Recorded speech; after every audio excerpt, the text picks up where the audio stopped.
interviewing Peggy and Kay Rudder about Dr. Cockrell's office. Peggy, what brought Dr. Cockrell to Hinsdale?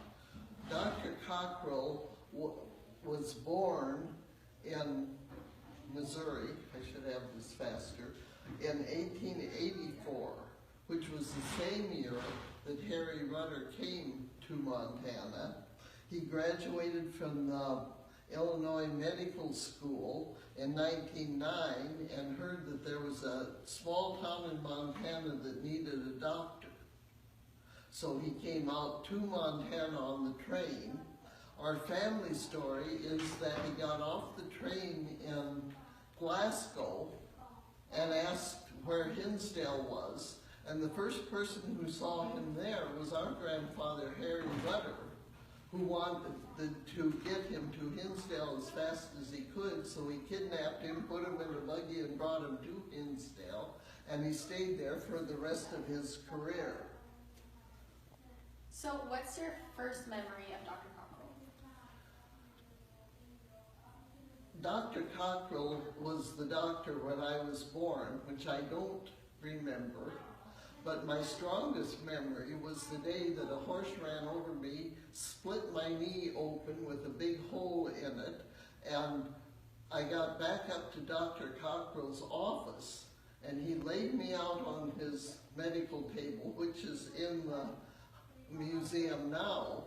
And all I can remember about that is that he had a picture on the top of this white metal cabinet of my grandfather glaring down at me, daring me not to cry. Cowboys don't cry. But Dr. Cockrell took care of all of the medical.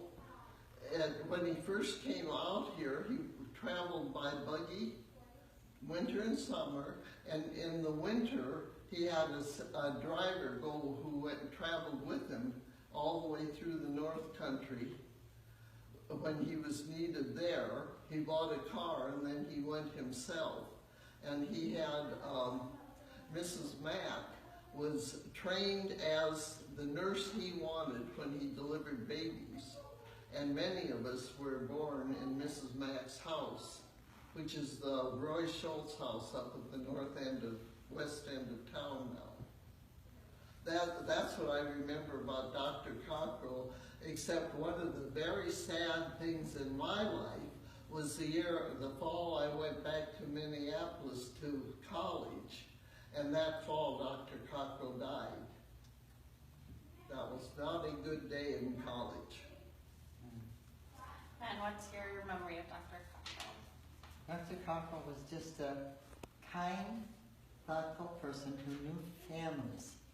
And of course, in the old days, a doctor would come to your house for visits and so on. And he was just always there.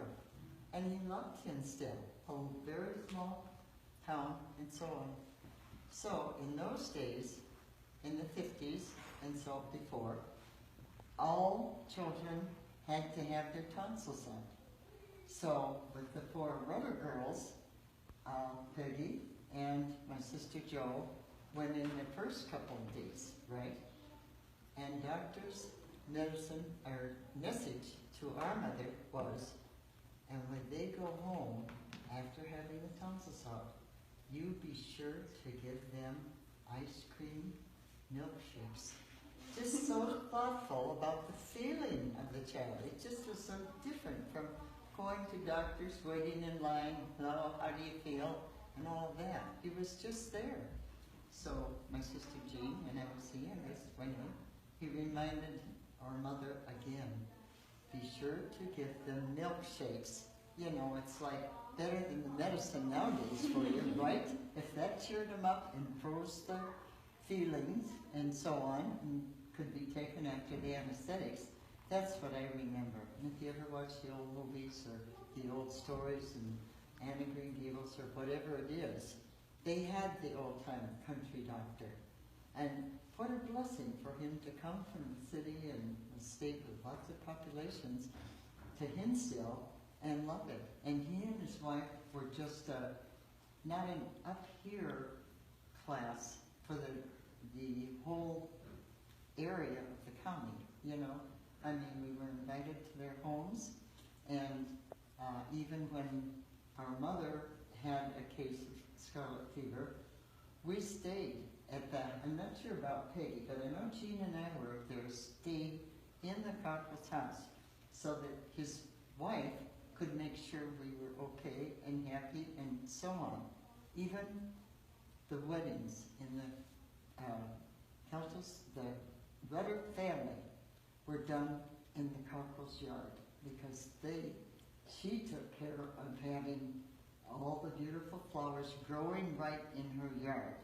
You know, in Montana, it's not easy to grow those flowers. My mother was lucky to get a few pansies, but she just had that. Took care of the yard, took care of the doctor, took care of her children.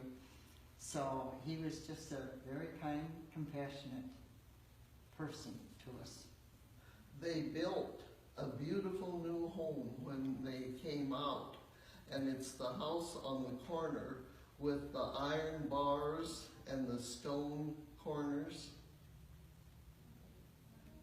You know, that was the Cockrell house, and that was the center of much, much social